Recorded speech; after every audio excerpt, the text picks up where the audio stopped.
Bilangan pasal 30. Nasar kaum perempuan.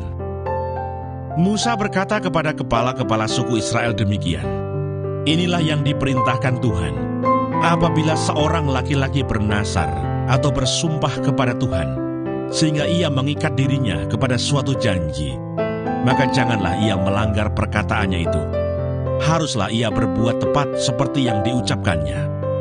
Tetapi apabila seorang perempuan bernasar kepada Tuhan dan mengikat dirinya kepada suatu janji di rumah ayahnya, yakni pada waktu ia masih gadis, dan ayahnya mendengar nasar dan janji yang mengikat diri anaknya itu, tetapi ayahnya tidak berkata apa-apa kepadanya, maka segala nasarnya itu akan tetap berlaku, dan setiap janji mengikat dirinya akan tetap berlaku juga. Tetapi jika ayahnya melarang dia pada waktu mendengar itu, maka segala nasar dan janji yang mengikat diri anaknya itu tidak akan berlaku.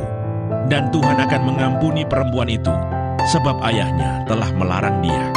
Tetapi jika perempuan itu bersuami, dan ia masih berhutang karena salah satu nasar, atau salah satu janji yang diucapkan begitu saja, dan yang mengikat dirinya, dan suaminya mendengar tentang hal itu, tetapi tidak berkata apa-apa kepadanya pada waktu mendengarnya, maka nasarnya itu akan tetap berlaku, dan janji yang mengikat dirinya akan tetap berlaku juga.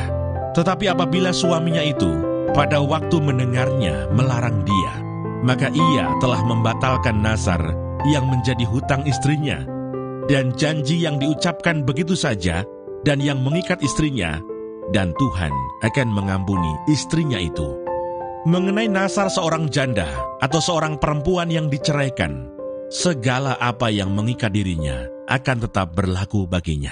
Jika seorang perempuan di rumah suaminya bernasar atau mengikat dirinya kepada suatu janji dengan bersumpah, dan suaminya mendengarnya, tetapi tidak berkata apa-apa kepadanya dan tidak melarang dia, maka segala nasar perempuan itu akan tetap berlaku, dan setiap janji yang mengikat diri perempuan itu akan tetap berlaku juga.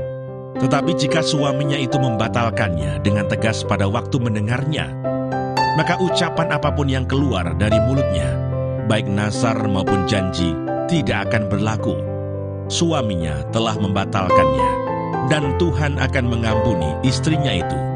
Setiap nasar dan setiap janji sumpah perempuan itu untuk merendahkan diri dengan berpuasa dapat dinyatakan berlaku oleh suaminya, atau dapat dibatalkan oleh suaminya. Tetapi apabila suaminya sama sekali tidak berkata apa-apa kepadanya dari hari ke hari, maka dengan demikian ia telah menyatakan berlaku segala nasar istrinya, atau segala ikatan janji yang menjadi hutang istrinya. Ia telah menyatakannya berlaku, karena ia tidak berkata apa-apa kepadanya pada waktu mendengarnya. Tetapi jika ia baru membatalkannya beberapa lama setelah didengarnya, maka ia akan menanggung akibat kesalahan istrinya. Itulah ketetapan-ketetapan yang diperintahkan Tuhan kepada Musa, yakni antara seorang suami dengan istrinya, dan antara seorang ayah dengan anaknya perempuan, pada waktu ia masih gadis di rumah ayahnya.